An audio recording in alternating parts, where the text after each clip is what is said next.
Hari ini memang saya tidak membawa firman Tuhan, tetapi saya disuruh mengaplikasikan. Nah, itu jadi saya mau mengajak saudara-saudara, bagi Tuhan itu tidak ada waktu yang terlambat. Nah, maka dari itu saudara, gunakan waktumu yang singkat ini supaya engkau jadi kayak Nuh, berkenan di hati Tuhan dan membawa anak cucumu. Ya toh? Nah, sekarang bagaimana caranya? Coba, kebiasaan ini yang kamu harus sangkali. Kenapa? Karena kebiasaan ini sebetulnya adalah sebagian dari watak. Jadi jangan khawatir kalau kamu dengar kesaksian siapa-siapa, oh ya wong memang watake dia baik. Loh, Tuhan itu justru aneh. Dia datang ke dunia cari orang dosa. Jadi orang dosa itu elek apa-apa? Bahasa Jawa meneh. Hah? Orang dosa itu baik apa enggak? Lah kamu ini baik enggak? Waduh, kalau ngomong enggak, dodo hati ini lumayan. Enggak sadar toh? Itu kenyataan saudara. Maka dari itu apa yang membuat kita bisa sampai? Nah itu yang penting. Dapat dengar firman Tuhan, ngerti. Tapi tidak ngalami. Ini yang menjadi masalah. Nah, sekarang mengubah watak itu bisa seluruh ndak? Ayo. Ndak bisa saudara. Makanya Tuhan Yesus berkata, kamu harus berbuah. Ndak dikatakan harus buahnya banyaknya seberapa. Ndak dihitung. Sebab kamu punya buah satu saja bisa masuk surga. Lumayan toh? Dan kamu harus tahu, kalau kamu berbuah satu, tok loh, bisa masuk surga, tidak kalah sama hamba-hamba Tuhan yang di dunia ini terkenal. Tapi ini tak alami dewek, aku dewek, makanya aku bilang gini, aku ini sendiri, selama hidup dengan Tuhan sampai umur 70 lebih ini, kerap kali aku tidak tahu. Seperti di dalam Matius 15 orang tadi. Yang domba-domba tadi. Gak tahu, cuma hanya apa? Jalani saja. Gliding. Ngerti gliding? Ngerti ya? Orang bukan Jawa ya, ngerti toh ya? Wong glinding itu ngono lah ya toh. Nah, tapi kalau kamu glinding di luar jalurnya Tuhan, celaka. Karena apa? Tuhan yang ngatur. Kalau turun, kalau naik, lah dek kowe mau di luar jalurnya Tuhan, karmu sendiri, kehendakmu sendiri, pasti celaka. Sebab Tuhan itu aneh. Seperti yang saya katakan kerap kali. Kalau kamu mau, Tuhan tidak mau. Kalau kamu tidak mau, Tuhan mau. Kok aneh sih Tuhan? Nah, mengapa? Nah, kalau saya ngomong gini ini bukan berlaku secara umum, bisa berlaku secara khusus. Karena gini, yang saya katakan kalau kamu mau, Tuhan tidak mau. Karena Tuhan mau mendidik kamu menjadi anaknya. Ngerti tak? Kamu punya cucu, punya anak, kepengen nurut kamu atau kepengen kehendaknya sendiri? Nah, bagaimana caranya mendidik? Harus mengalami hari demi hari. Sebab Tuhan itu gak bisa kamu pikirkan. Nah, Ini yang menyebabkan kamu tidak sampai itu apa? Ini. Satu, pinter. Kedua apa? Egois. Tapi tidak sadar kalau kamu egois. Ayo. Contohnya kamu ke orang tua. Kira-kira kalau kamu punya cucu mau omongi tidak nurut, kamu bilang apa? Ayo. Kamu seneng atau jengkel? Jengkel. Jengkel itu egois. Kenapa kok jengkel kok egois? Karena dia tidak nurut sama kamu. Padahal anakmu, cucumu yang tidak nurut itu belum tentu dia melakukan yang jelek. Kenapa? Sedang diproses. Dan Tuhan lihat, ini anak gak bisa kalau tidak diproses melalui pemberontakan. Dari berontak, dia kena hukum, kena penderitaan, dia sadar. Jadi mau nurut. Contohnya, kita lihat cucu kita ini naik sepeda. Kalau naik sepeda, pelan-pelan. Kamu selalu ngomongnya apa? Hati-hati, betul? Nah, kalau kamu ngomong hati-hati, itu dasarnya apa? Dasar sayang. Dasarnya apa?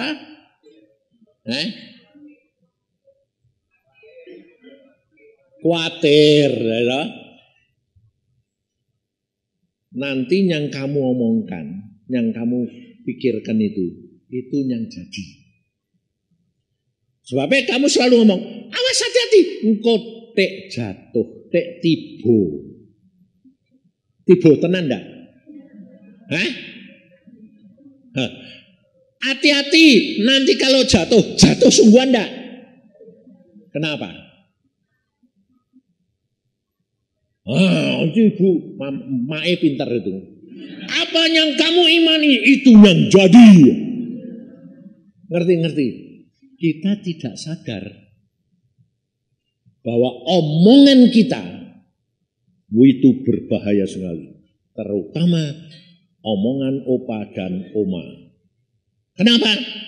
Omongan orang yang mau mati.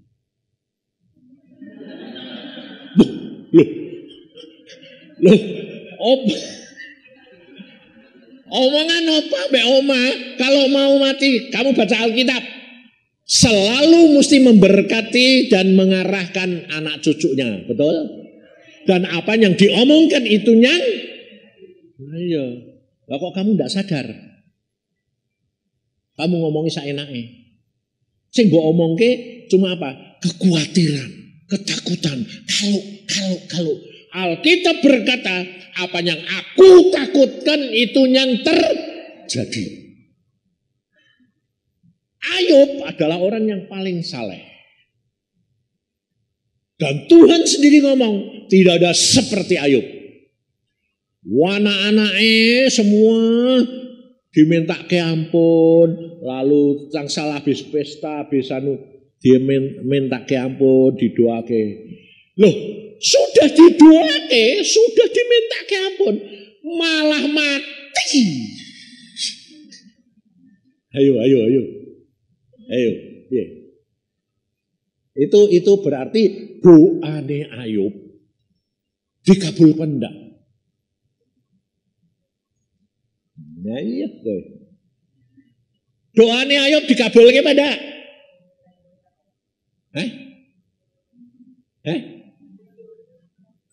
Ayo, bingung tak? Ya itu kamu. Loh, ayo berdoa itu doanya apa? Ampuni Tuhan anak-anakku supaya jangan sampai ada yang masuk neraka. Betul tak? Betul tak? Ayo. Nah, kalau mati masuk neraka apa masuk surga?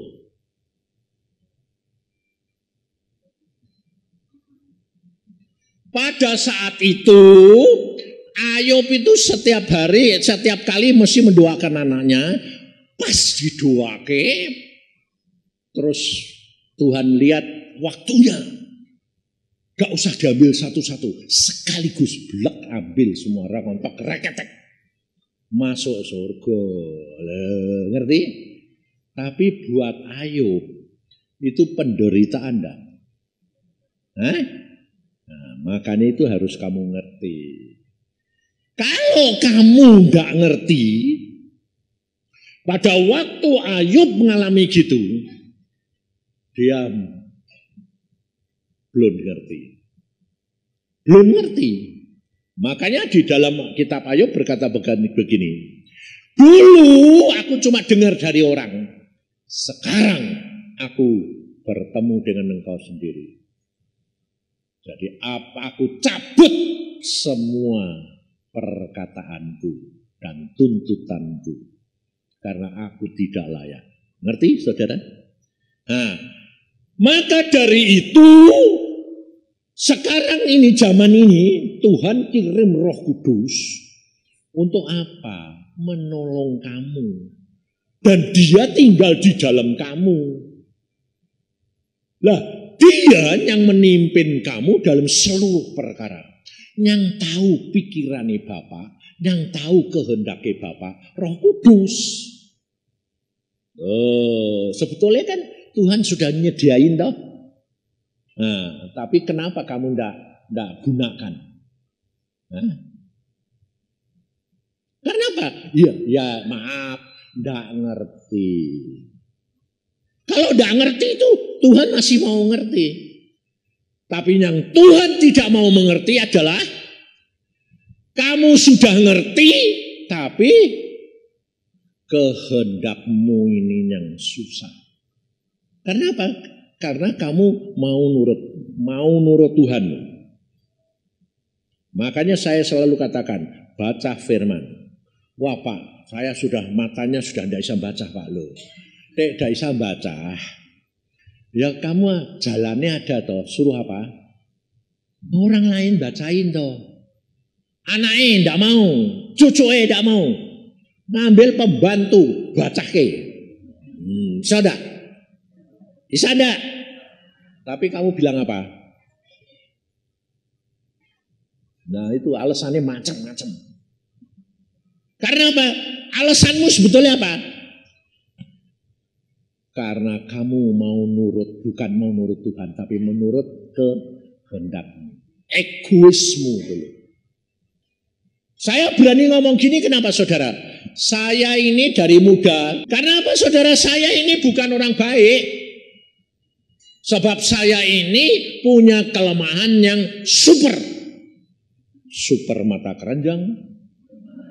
Itu sudah repot ini buat oma opa ini sudah cocok. Super mata duitan. Ayo, super sombong. Nah, wes apa? Sing apik apa? Gak ada. Gak ada buat saya. Super semua. Kalau saya bilang super itu bukan cuma kira-kira. Dah. Moto keranjangnya itu benar-benar super. Tapi semua diubah. Sampai saya ngomong sama Tuhan gini. Tuhan, engkau kok pilih aku orang kayak gini nih, piye toh Tuhan? Tuhan aneh lah, aneh dah ini. Aku pilih orang yang baik, itu bukan contoh. Wong memangnya sudah baik. Aku pilih kamu karena kamu terlalu jelek. Jadi aku ubah supaya kamu jadi contoh. Di dalam Yesus, kutuk dirubah jadi berkat. Nah ini saudara, sekarang ini kamu ini umurmu sudah senja. Nah, sekarang saya mau tanya, siapa yang mau minta umur panjang? Semua? Loh, ini malah makili. Aku udah setuju deh semua orang aku udah.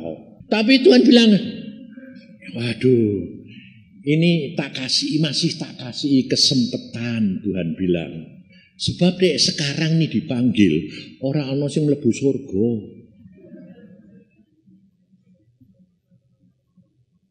Nah, jadi kamu minta umur panjang itu supaya masuk surga apa masuk neraka? Masuk surga. Iya toh?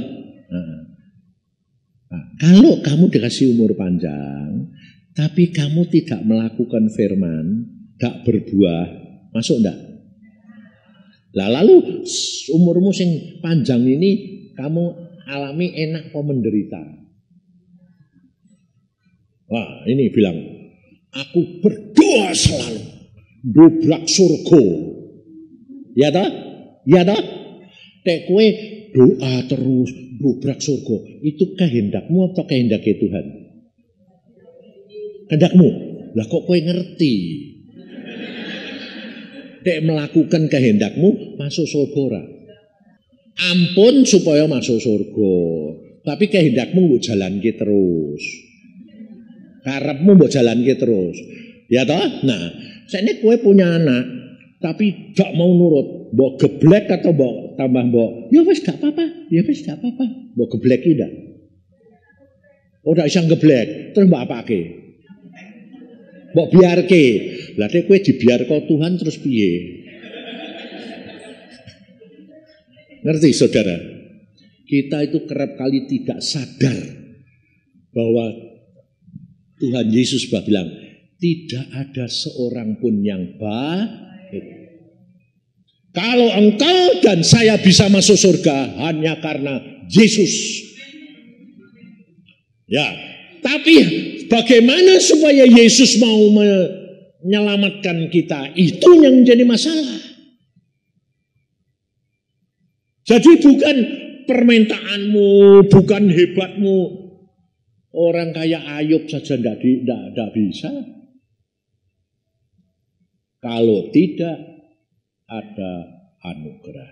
Nah, makanya Ayub berkata, sekarang aku tarik segala omonganku. Karena aku dulu cuma dengar, tapi sekarang aku ketemu. Loh. Jadi ngerti saudara? Saudara harus mempunyai pengalaman pribadi. Ketemu Yesus di dalam firman-Nya. Kalau engkau tidak ketemu Yesus sendiri dalam firman-Nya, susah. Tidak bakal bisa. Karena yang menjadi penghalang satu adalah orang pinter. Orang pinter itu bukan profesor, doktor, bukan. Adalah orang yang kehendaknya sendiri. Pemikirannya sendiri. Kan aku tujuanku apik. Tujuanku baik. Tapi mengapa Tuhan memalingkan wajah? Karena yang kamu lakukan itu adalah kehendakmu, bukan kehendak Tuhan. Maka dari itu Tuhan Yesus berkata, kalau kamu percaya kepadaku, itu namanya beriman. Iman itu percaya akan sesuatu yang belum.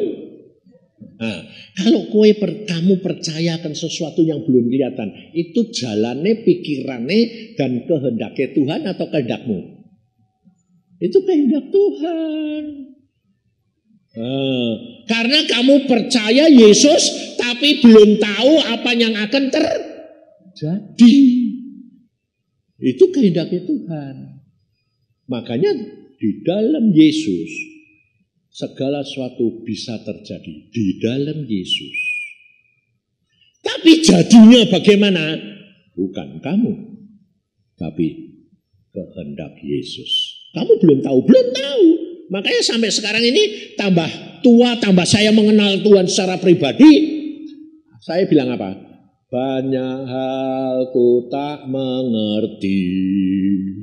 Loh kok gak ngerti Pak? Gak ngerti. Kenapa? Lah maunya dia kok.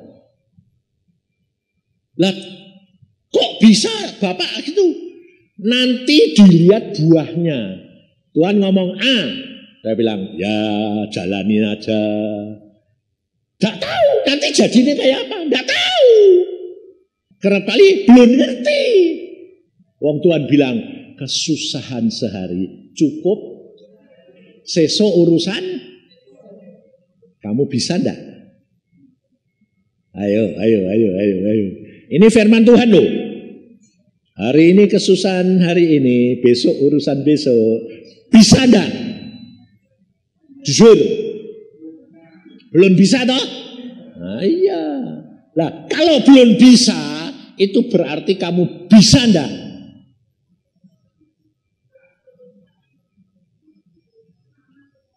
Nah, bisanya bagaimana? Percaya. Gelinding wae. Resikone dipermalukan, mati, dihina. Paling pole mati, ya kan? Lah masalahnya aku takut mati. Dadi ra tekan meneng. Ngerti saudara? Saya bisa berhasil kayak gini bukan karena punya rencana, punya apa. Bukan punya saya bilang, aku nanti gini, aku gini. Enggak. Aku hanya cuma nurut apa yang dia katakan tak lakukan. Tanpa dipikirkan, dipertimbangkan. Lalu dipikir gini, untungnya apa, ruginya. Kalau gini piye, kalau gini piye, kalau gini piye. Enggak. Aku bilang gini, Tuhan. Kamu aku dek Tuhan itu kamu anggap kurang ajar pasti. Sebabnya aku dek ngomong mbak Tuhan tuh karena aku tuh dari kecil sudah hidup beda. Itu dek ngomong kue aku. Nah, tapi saudara kerap kali kan karena kue itu pintar. Dek ngomong mbak Tuhan itu sing sopan. Sekarang kalau kamu punya anak, kamu harus belajar sopan, tahu etika. Tapi lihat setiap kali ketemu kamu resmi. Papa yang baik. Aku minta duit buat bayar sekolah, Pak. Gitu atau gini? Papa, duit. Ayo, kamu pilih yang mana? Ya yang wajar wong sudah kenal. Ya toh. Itu loh saudara. Maka dari itu kamu harus jangan ngatur Tuhan. Tuhannya sing ngatur kamu. Tuhannya sing ngatur kamu, semua nanti beres. Jangan kamu kira bahwa saya ini orang baik, penyakitan. Ayo bayangin, mamahku tuh tidak menderita nih setengah mati. Anak dilahirkan cacat. Kulitku ini sekarang lumayan ini lumayan ini. Waktu dilahirkan kayak nurit. Hitamnya kayak lebih hitam dari orang Irian. Kenapa? Cacat. Karena di dalam kandungan dijadam, diminumi kinine, diminumi obat apa, dipijet-pijet, dipencet-pencet supaya keluar. Aku ini anak dibuang. Karena apa? Terlalu mepet. Caciku baru umur kecil dia sudah ngandung lagi. Aku bilang, lah sing buatan kue toh Ma. Lah kalau kamu tidak mau, lah jangan dibikin. Lu tidak bisa bikin, tapi jangan jadi. Aku muni, loh kenapa tidak pakai KB? Tidak ada zaman itu, zaman KB. Tapi aku pengen buat. Tapi jangan jadi. Sebetulnya sama dengan kamu enggak? Aku maunya gini. Tapi mau masuk surga. Bolak-balik. Itulah egois manusia. Dan kalau kamu begitu, kamu pasti menderita. Karena apa? Kasih Tuhan. Loh, kok kasih Tuhan kok saya menderita? Lah iya, saya sampai pernah tanya sama Tuhan gini. Tuhan, kenapa kalau orang Kristen itu mau mati kok mesti mau kasih sakit? Sakit, penderitaan, lumpuh, apa-apa macam-macam. Kenapa sih Tuhan? Tuhan bilang, kamu harus tahu justru kasihku kepada mereka. Kaget tak gue? Menurut kamu kasih itu ya ojo sakit, ya aja kurang. Ya toh? Itu bukan kasih. Ngerti? Makanya itu saya bilang, sudahlah, ojo kakean kepinteran, keminter, gelinding wae.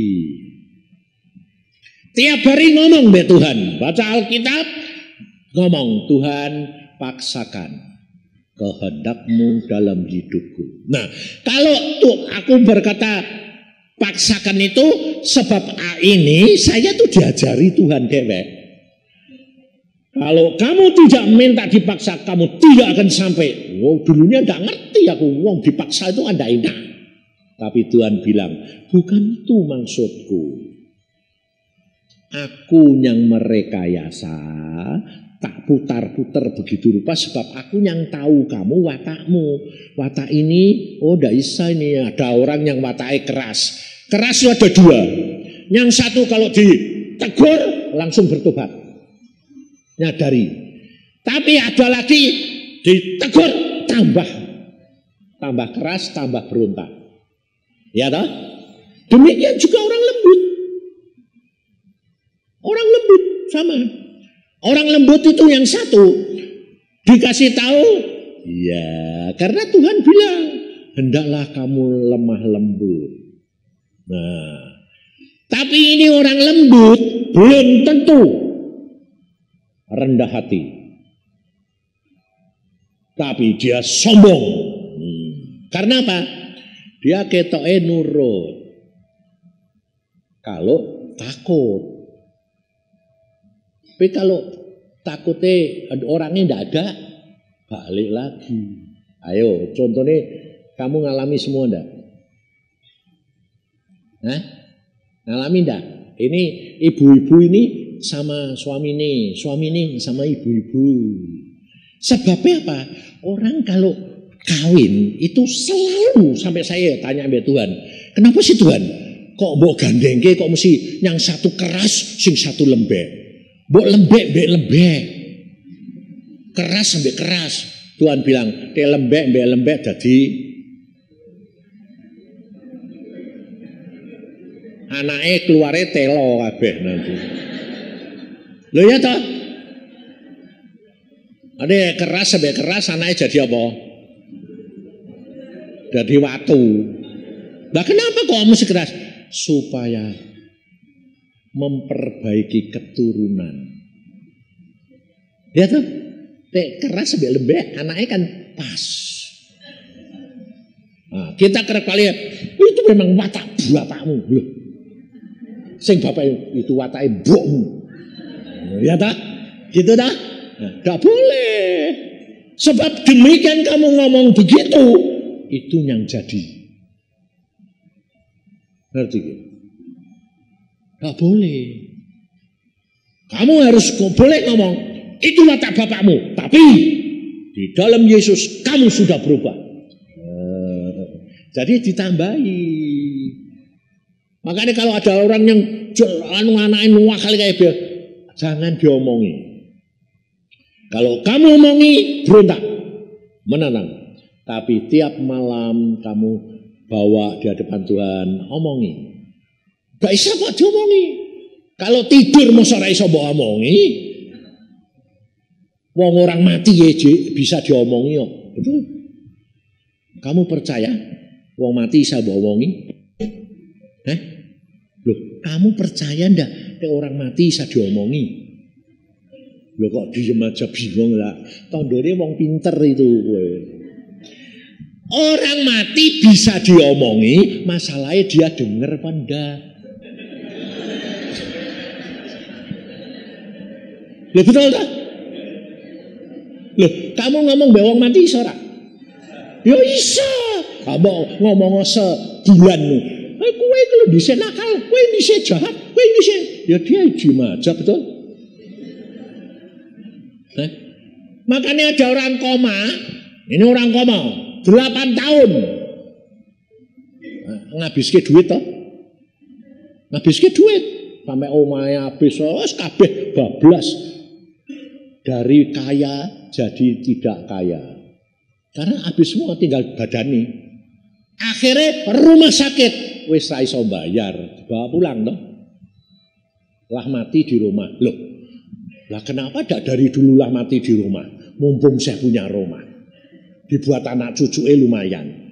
Sekarang wis entek-entekan go muleh. Lalu kayak apa? Pak, ini bagaimana Pak? Ini sudah tidak punya apa-apa. Jadi, kowe manggil aku ini karena keberatan ngurusi wong iki ya. Ya ndak gitu Pak, sudah bosen. Ngerti tak? Orang tua sadarlah. Kalau kamu ini kalau tidak jadi berkat, bosen. Nah, lalu saya bilang, oke. Terus, ini kok malu? Aku bilang, Tuhan ini orang dia pakai suruh bertobat. Kasihan itu, sudah ditolak-tolak, sudah dibuang-buang. Nah, lalu saya ngomong gini, Mak, makane kowe itu dhisik gak kenal Tuhan, yang baik dulu. Sekarang habis semua, ludes. Sudah sekarang minta ampun, Tuhan, minta ampun. Padahal orang koma loh. Orang koma yang nggak ngerti apa, ya toh. Wes minta ampun. Habis itu doanya gini, Tuhan Yesus ampuni. Terus kamu ini sakit hati anak cucumu. Ternyata orang koma itu tidak sadar tapi ngerti. Jadi ada omongan apa-apa itu dia dengar loh. Dengar. Setelah cepat bertobat, minta ampun. Habis itu Tuhan ngomong sama saya gini. Aku beri dia kesempatan 3 hari. Duh, kesempatan apa?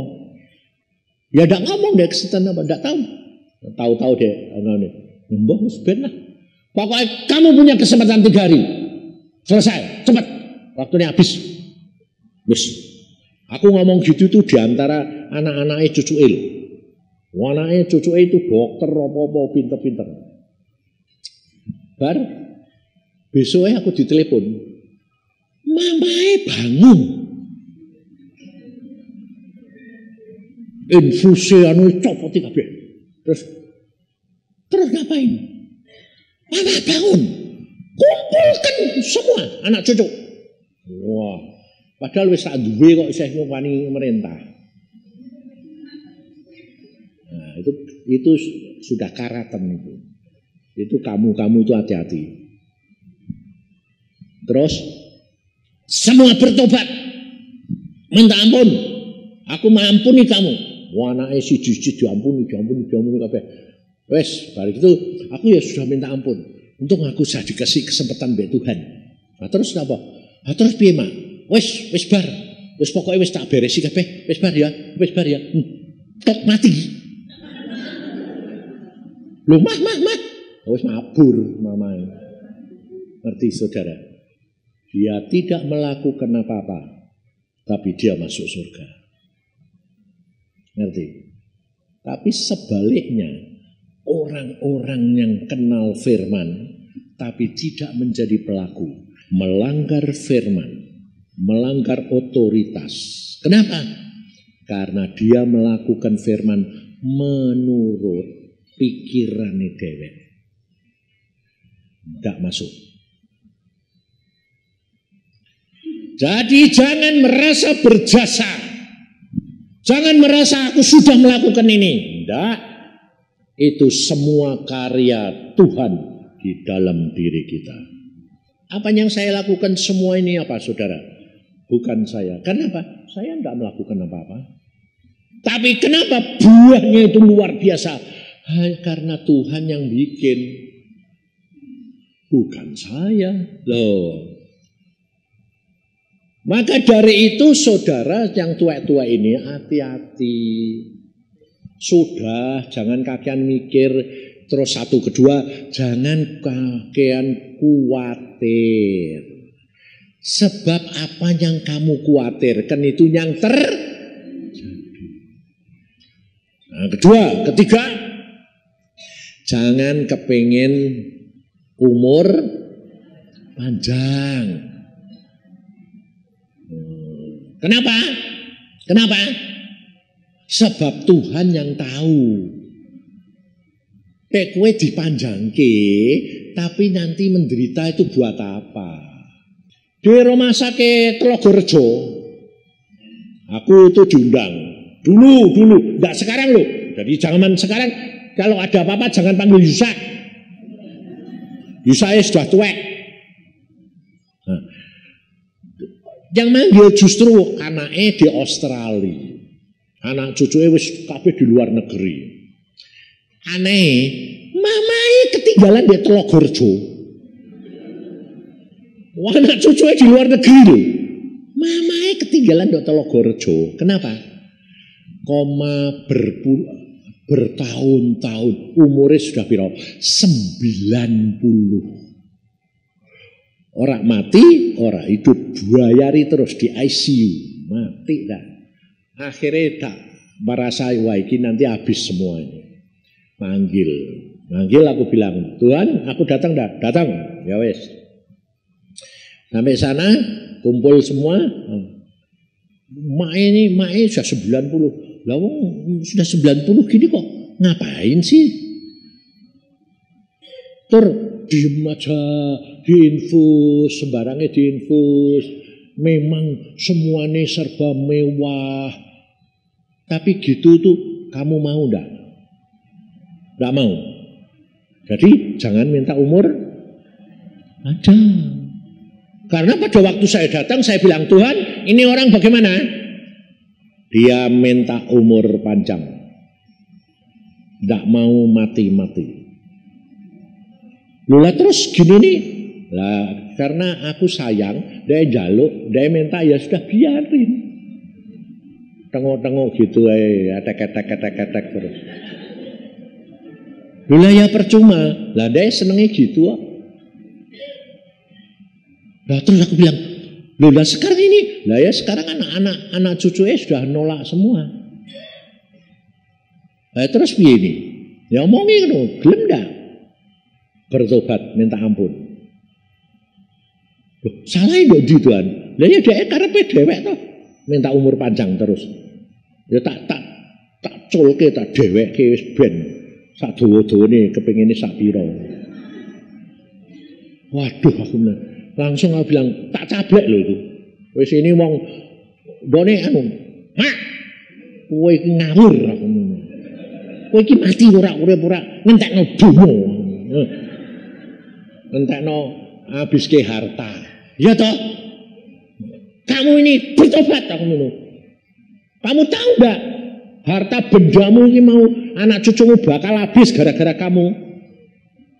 Tidur di sini bayarannya puluhan ribu. Kamu ini bikin sengsara ndak jadi berkat kue ini. Bertobat. Ayo cepat minta ampun. Jangan cabut. Minta ampun Tuhan. Aku minta umur panjang.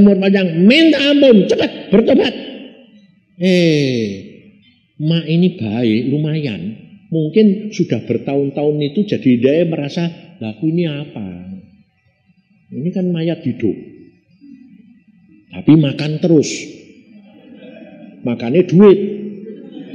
Ya toh, diinfusnya kan bukan makanan. Duit itu. Terus akhirnya keluar air mata nih. Nggak ngomong tapi bertobat. Wes Pak, bertobat, bilang ampuni Tuhan, bebaskan aku. Aku sekarang cabut omonganku. Karena orang kepingin umur panjang itu podoe mbek nasar. Ingat kehendaknya sendiri. Ya wes, selamat jalan, pulang. Tunggu dari surga. Wes, tak tinggal keluar, anak cucu bilang, bagaimana Pak? Enteni wae, jangan pulang ke Australia, enteni, nanti kubur sik. Loh, wis bar Pak, bar. 3 hari kemudian saya ditelepon. Terima kasih Pak. Loh, mati terima kasih. Karena wis ra ngetokno duit lagi toh. Nah, terima kasih apa coba? Terima kasih dia lunga surga apa? Terima kasih duitku ora diodol-odol. Tidak. Nah, manusia itu tidak ada sing apik. Ngerti saudara? Makanya sampai aku ini dijuluki apa? Pencabut nyawa. Ya piye? Lah aku tuh orangnya tidak punya pikiran apa-apa, ya tidak punya apa-apa. Tanya Tuhan, Tuhan ngomong, lakuin saja. Jadinya apa? Terserah. Buat yang satu sakit, Tuhan ini bebaskan dia. Wah, aku enak toh. Dalam nama Tuhan Yesus aku bebaskan kamu. Selesai. Sesuai mati. Lu katanya mau bebas ke? Yo, mati kan bebas. Yes. Terus besoknya ada orang datang di rumah sakit sama sale lain karena vape.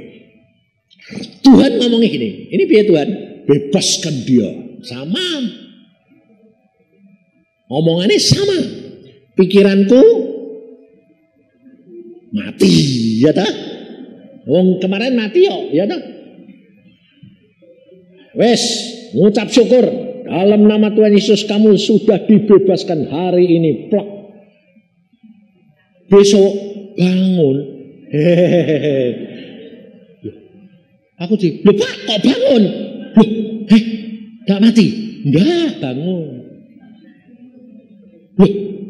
Loh Tuhan, kemarin suruh bebaskan mati. Ini aku kemarin membebaskan dalam dunia, dari dunia. Aku sekarang membebaskan dari penderitaan dan sakitnya. Saya ngerti siapa? Saya ngerti siapa? Orang ngerti toh? Orang ngerti. Aku ya orang ngerti. Maka dari itu, kalau kamu bergaul dengan Tuhan, itu begitu. Sebab Tuhan sudah ngomong, anak yang minta roti, masakan diberi ular. Dan kamu mikir, kalau nanti begini piye, begini piye. Nah, kalau kamu mikir gitu, firman itu tidak akan terjadi. Ngerti saudara? Itu hidup dengan Tuhan itu caranya begitu. Maka dari itu, mulai sekarang kamu ini harus berubah. Berubah apa? Wes toh, kamu ini toh umurnya cuma sudah mau pirang tahun lagi. Ngapain pusing-pusing? Ya toh? Dan semua pasti punya penyakit. Ya toh? Entah emah, entah pelupa, entah penyakit tuwek, rematik. Ya toh? Ada sing gak bisa jalan, ada sing stroke, ada sing apa? Ngapain? Ngapain? Oleh satu nih anaknya sing kurang ajar itu malah gini. Ya jangan pulang toh Pak. Daripada biarpun kayak gitu, tapi kan masih kelihatan. Penderita mamahmu itu. Ya tak lawat toh Pak ya. Bisa ketok ya mah ya.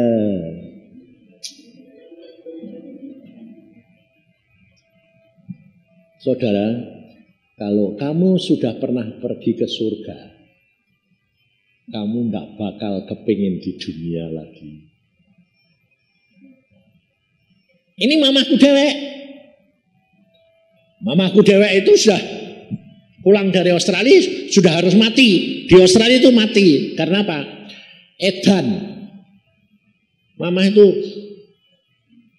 Kenapa? Karena gara-gara anaknya. Orang sudah umurnya sudah 60 lebih, dijak naik kereta gantung sing 90 derajat.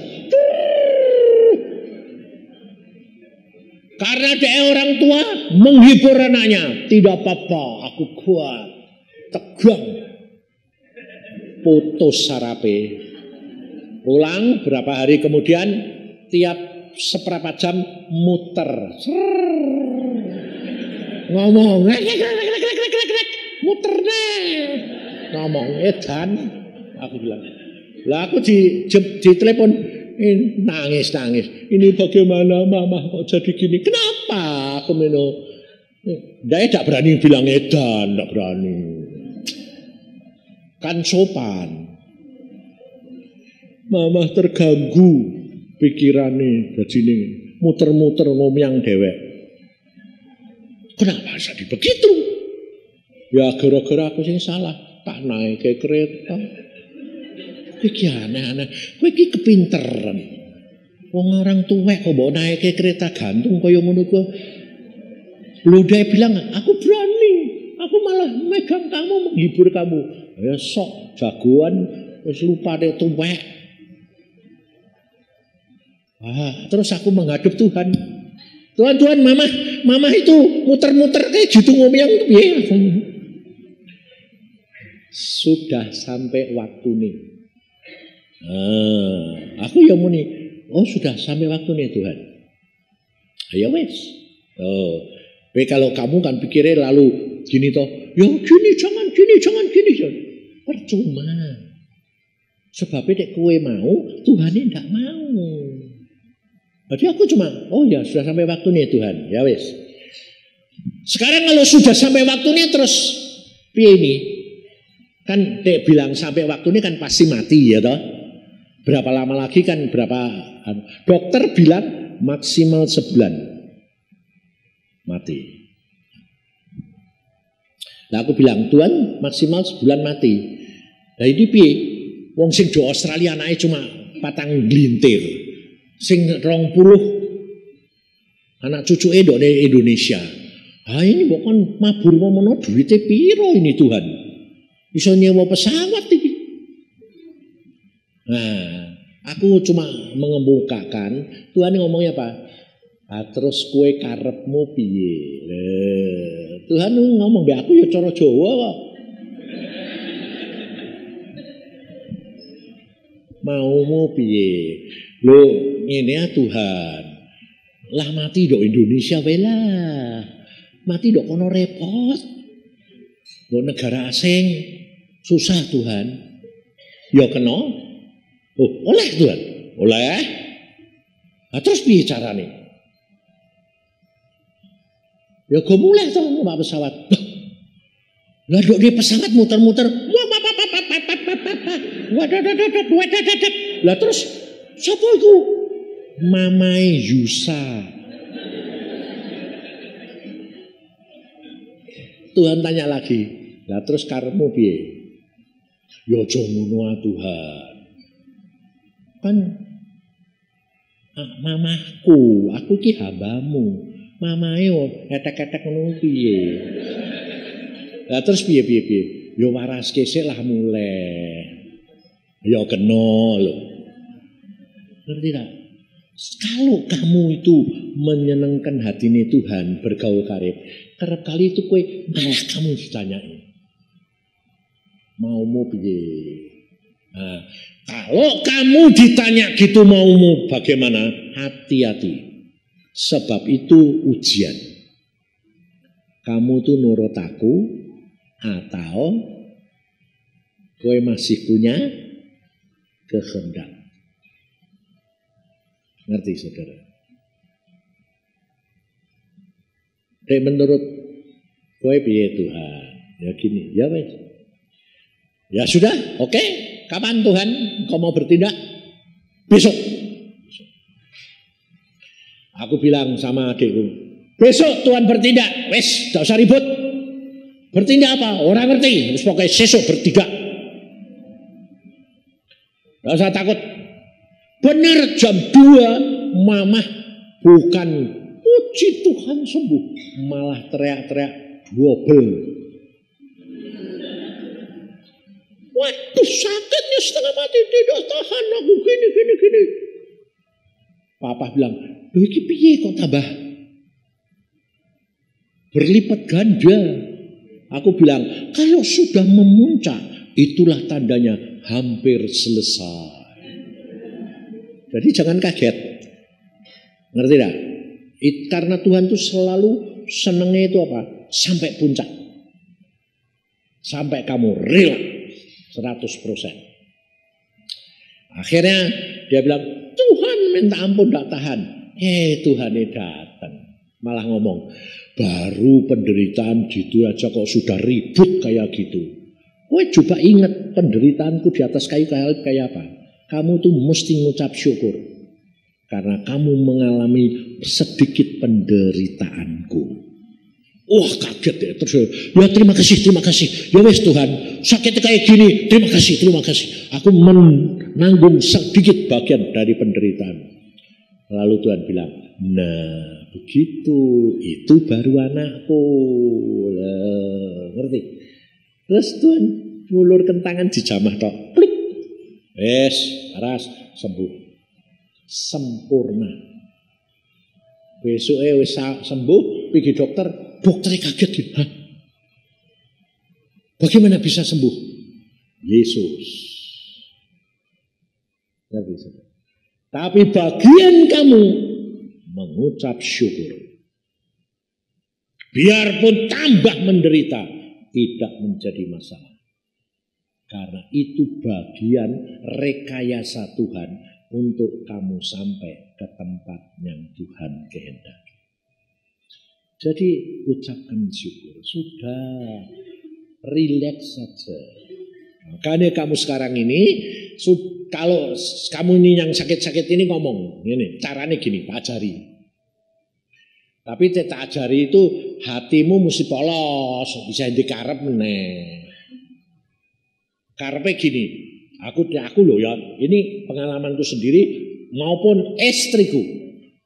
Istriku ini sebetulnya sudah mau game berkali-kali. Ditunda. Aku menikah. Kenapa buat tunda Tuhan? Buat mendidik dia dan buat kamu supaya dia sampai ke tempat yang kau kehendaki. Oh, sudah mau game berkali-kali itu.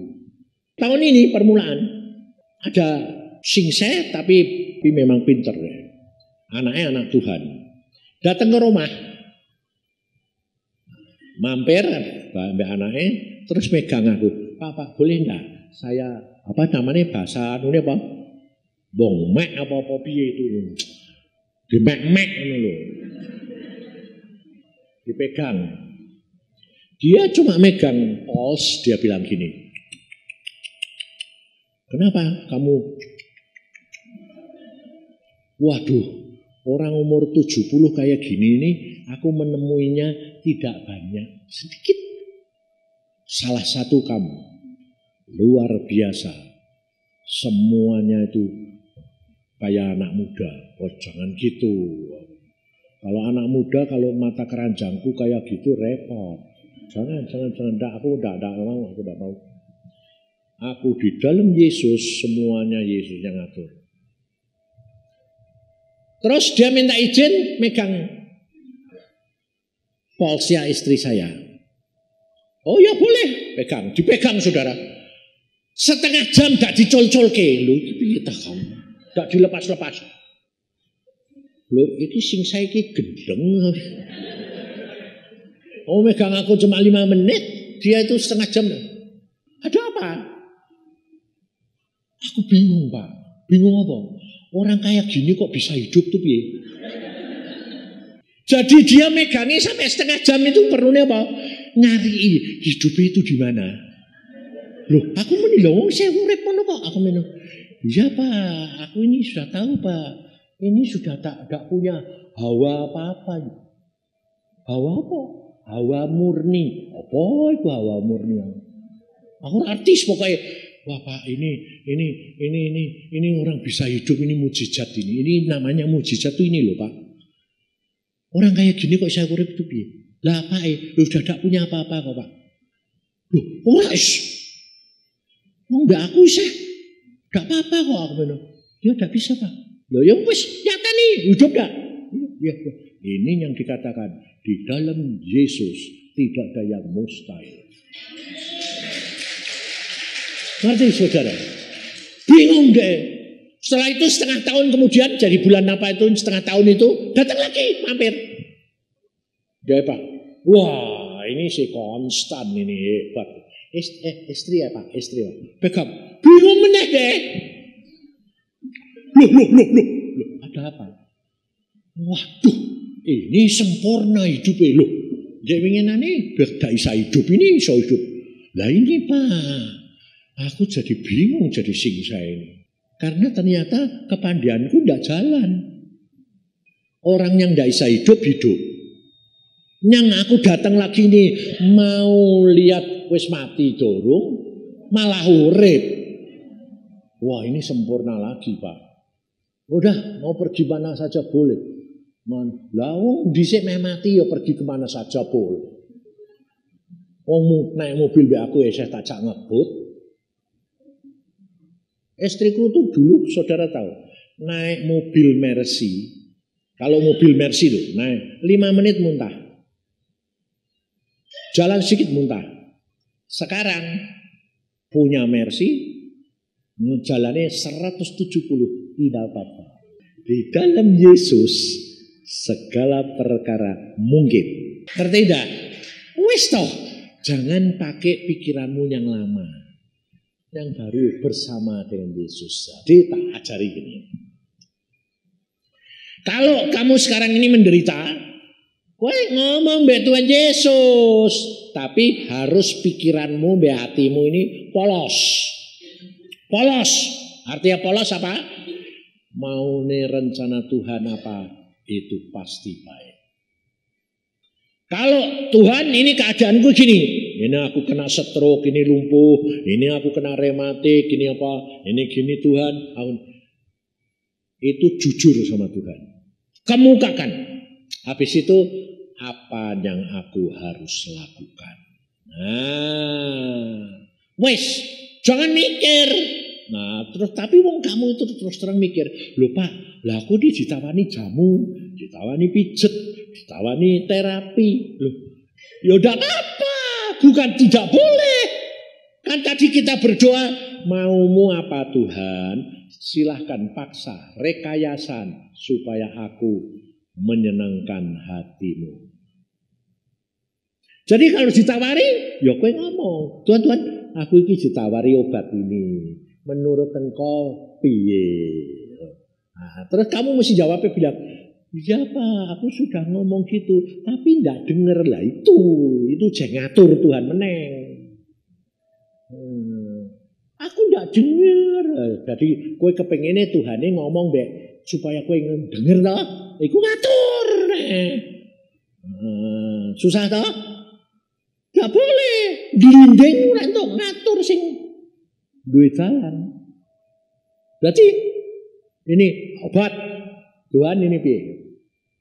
Kayak Tuhannya diam aja. Tuhan tuntun aku, paksa aku. Aku harus minum, aku harus beli atau enggak. Kayak diam aja, ya kowe diam aja, jangan diam aja. Orang ngerti kok lho, itu ngatur meneng. Tuhan tidak pernah terlambat, Tuhan tidak pernah tergesa-gesa. Tuhan lihat hatimu. Hatimu tuh tenang benar menyerah, diatur dia. Kalau harus minum, minumlah. Kalau harus pakai alat, pakailah. Ngapain pusing-pusing? Ngegliding itu enak. Pokoknya kan numpak kursi roda. Terima kasih Tuhan, supaya aku tidak usah jalan lama-lama capek. Jadi aku duduk saja. Orang lain yang dorong-dorong loh. Tapi kamu digituke malah gini, aku bikin susah orang Tuhan. Aku nih. Loh ngatur Tuhan meneh. Ngerti saudara? Hidup dengan Tuhan itu sebetulnya santai. Aku mbak istriku loh. Jangan kira aku gini itu terus bertindak bangun. Enggak. Kalau istriku waktu mau pergi sini, yang sikilku ini dengkul lututku kok mulai kodo lapor be Tuhan lutut ini mau seminar, ini mau Tuhan, aku harus jalan sana sini. Wes ngomong lah terus piye? Ya wes sudah ngomong apa yang aku harus lakukan Tuhan? Ya wes tunggulah, ucap syukur wes. Nah, datang iki obat gini. Tanya Tuhan, jangan gantung be obat. Beres. Wes bab, kira iso mlaku ya. Wes to. Kandan kasih tahu, aku harus jalani etek-etek. Wis, mlaku. Kok ya isa. Sesek. Yang. Ini di hotel. Yang. Apa aku mati dok sini yo yang? Lho sing mati urip itu kan punya Tuhan. Kenapa? Nah ini sesek ini rasanya udah iso napas. Ngucap syukur. Tuhan sesek Tuhan. Aku lah apa ini? Wes terima kasih Tuhan. Tahu-tahu aku bilang Tuhan ini harus piye? Ora apa-apa. Nah aku bilang turu. Lho wong ora iso napas kok mbok turu. Lah ya dadi titik pulang ora krasa. Terus kan penak aku bilang. Oh ya wes lah. Tuhan terima kasih. Aku sesek tapi aku mau turu tidur. Belum 5 menit dah. Bangun. Aku kok saya urip. Ya memang saya urip wong rumah. Ngerti saudara. Oh, itu saya lakukan terhadap istriku. Jadi lalu jangan punya pikiran kamu. Pak Yusa be istri kok ndak sayang. Supaya dia mati nggak kawin meneh lho. Jangan punya pikiran jelek, bilang udah ngucap syukur. Dan akhirnya saudara, kita nikmati hari demi hari bersama dengan Tuhan luar biasa. Ngerti dah? Caranya gitu, ya. Udah, kamu ini sudah siap. Wong sudah diomongi, ya saya ora siap-siap. Lah piye tah kau ini memang karatan tenan. Wis to jangan karepe dhewek. Padahal Alkitab berkata loh, berbahagialah orang yang pulang sekarang. Dia tidak usah mengalami penderitaan. Ayo, tapi kamu maunya apa? Umur panjang, selamat, tidak ada bahaya. Sing ngatur kamu atau Tuhan? Ngerti saudara? Terus pokoknya siap ya. Ketemu dok surga, enak, sungguh. Wong aku dibawa ke sana semua tidak mau balik. Sampai, kamu harus balik. Tuhan bilang, tidak mau, aku enak di sini. Mamaku sendiri buka gitu waktu Doni pulang dari Australia itu, dari kursi goyang aku bilang, Mah, kowe masih kepengen panjang umur? Gak berani bilang ya, gak berani bilang enggak. Kamu tuh harus ngalami dewek. Sudah dikasih kesempatan. Nanti masuk kamar, tidur, berdoa. Tuhan, aku kepengen lihat rumahku di surga. Nah, sudah tidur deh. Bangun tidur jam 4, dia bilang, waduh luar biasa nang. Kenapa? Aku dibawa Tuhan ke surga. Nah, itu tandanya Tuhan bilang waktumu sudah sampai. Oh ya, aku sudah mau. Aku sudah siap. Ulang. Nah, malah siap. Waktunya kurang sebulan sampai. Malah Tuhan ngomong gini. Sudah mau pulang? Icik. Kenapa? Dia lihat anaknya sedang mengandung besar, mau melahirkan. Cuma Tuhan sudah tahu. Oh, kowe kepengen nungguin cucumu lahir loh. Dia bilang, iya Tuhan. Ya wis tunggu.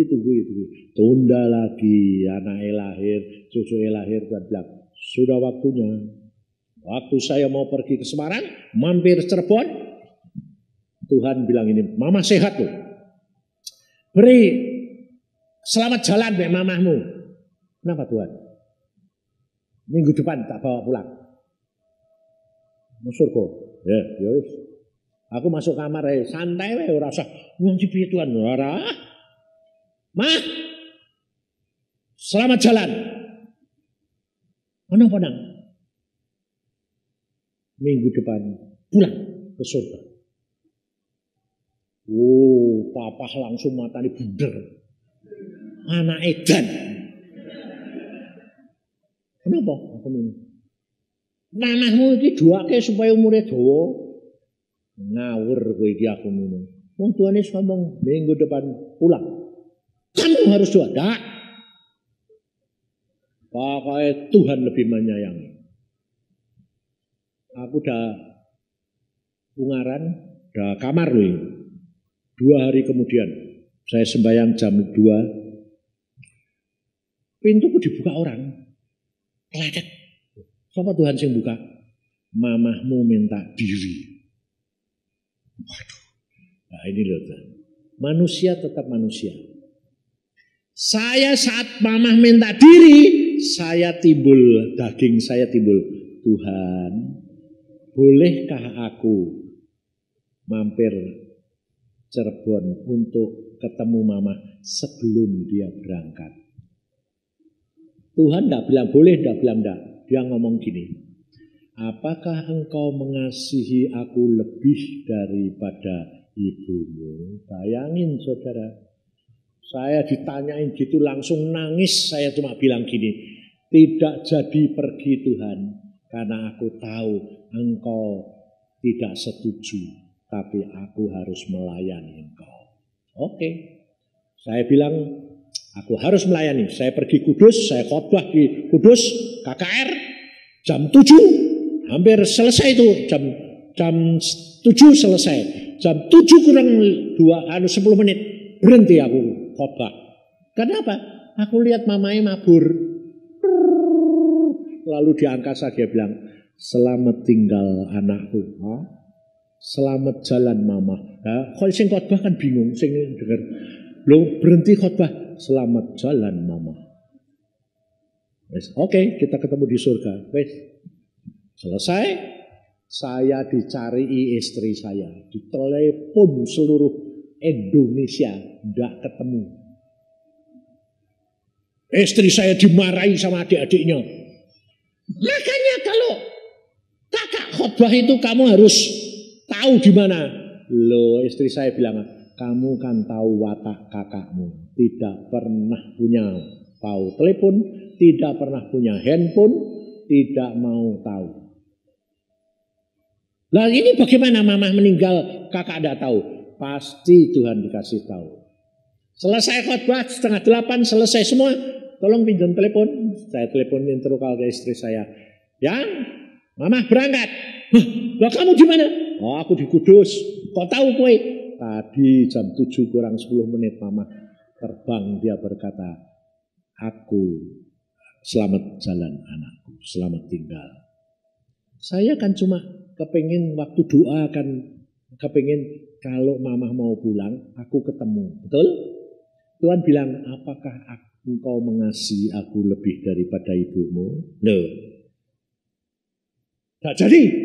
Saya bilang, oke, saya melayani engkau. Tapi tetap ditemukan enggak? Tetap dia mau berangkat di angkasa, dia ketemu mama, ketemu saya. Loh, lebih seneng dia mau berangkat di dunia daging atau seneng mamanya terbang dengan muka yang bercahaya, dia bilang, selamat tinggal anakku. Lu enak mana?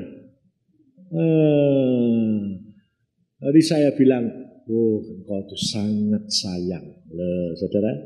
Sebaliknya bapakku dewek yang seorang mengenal firman bilang apa? Sembahyang terus, nunggui mayate mama, tidak mau makan, tidak mau minum. Ini bapakku yang pinter firman, makanya itu tidak jaminan. Jangan pakai kehendakmu sendiri, tidak jaminan. Diam. Sampai anaknya semua bingung karena takut mamai papai nanti kabur. Gak mau makan, gak mau minum. Semalam suntuk sembahyang terus. Tuhan bilang sama saya, pergi ke Cirebon, temui bapakmu. Ya saya pergi. Kalau saya temuin itu saya ndak bakal ketemu papa terus ngomong, "Pak, wis toh relake, Pak. Wong gini. Ndak. Percuma. Karena apa? Karena orang ini sudah terlanjur dikuasai oleh pikirannya dan kehendaknya. Saya masuk kamar cuma apa? Cuma gini dok. Anak adik-adik semua kakak saya bilang, itu gak mau makan, gak mau minum. Sudah jangan diurusi, urusi Tuhan baik. Nah terus itu wis toh, ayo ikut-ikut, lihat tono. Saya masuk kamar itu, ndak, halo papa, ndak, papanya diam aja sembahyang terus. Saya cuma gini, selamat jalan mama, engkau di surga sudah enak. Sing jawab bukan mamae, papai. Papai bangun dia bilang, betul kamu nak. Benar, betul. Wes sekarang aku gelem makan minum. Ya, ambil ki aku makan minum loh. Kenapa? Aku ngomong apa? Aku ngomong sama dia apa? Udah ngomong. Aku ngomong be mama. Kenapa kok aku ngomong be mama kok papa bilang, betul kamu nak. Itu yang diharapkan lah. Dia bangkit sadar lah. Nah, aku bilang, kenapa Pak? Kok bisa ngomong gitu? Nah ya kamu sebelum datang tuh loh, aku dimarahi Tuhan Yesus. Loh. Tuhan bilang, kamu mau jadi aku? Ngatur. Kamu lihat itu. Dibuka surga. Dia lihat mama. Akhir omong-omong sama Tuhan Yesus. Tuhan mamanya ngomong gini. Tuhan, seandainya aku tahu enaknya kayak gini. Oh dari dulu aku sudah kepengen pulang. Terus Tuhan bilang, dengar istrimu. Dia lebih bahagia daripada kalau mendampingi kamu. Kamu egois. Mau enakmu dewek. Istrimu menderita. Ya betul Tuhan, ampun. Rela. Sehingga pada waktu di pelayanan mau ke penguburan, saudara-saudara ayah saya maupun ibu saya datang, bingung. Dia datang bilang gini, loh ini kematian atau sukacita? Papanya ketawa-ketawa, wah ketawa. Loh, istrimu mati kok sukacita? Lah karena aku tahu dia sudah di surga. Dia bilang, di sini enak luar biasa. Ngerti? Jadi kalau kamu kepengen umur panjang itu kamu belum tahu di surga toh? Hah? Karena kamu kepengen di sini toh? Buat apa? Eklek-eklek ke sini. Wes ngomong ucap syukur aja. Nanti waktunya singkat Tuhan bilang, pulanglah anakku, terima kasih Tuhan. Sebab di sana nanti kowe gak stroke, kowe gak pincang, kowe gak gini-gini, matamu diarek-arek dari sini. Semua sempurna. Ngerti? Ya wes siap. Nah, ngono lho. Ya, ucap syukur. Ayo kita berdoa. Tuhan, hambamu sudah sampaikan, engkau bicara sendiri. Berapa lama mereka masih perlu di dunia ini menjadi berkat seperti Nuh, supaya dapat membawa anak cucunya masuk bahtera. Dan mereka boleh kumpul di surga. Terima kasih karena engkau baik. Orang-orang tua ini hamba memintakan senjata kemampuan untuk mengatasi pikirannya dan hatinya. Supaya mereka rela menyerahkan diri kepadamu. Berikan jubah kerendahan hati. Berikan mereka kerelaan. Supaya menyenangkan hatimu. Terima kasih. Berikan mereka kesehatan selama mereka ikut. Sampai pada waktunya engkau sudah tetapkan. Berikan hati yang damai, sejahtera. Menanggung semuanya ini dengan ucapan syukur. Dalam nama Tuhan Yesus kami percaya dan mengucap syukur. Amin.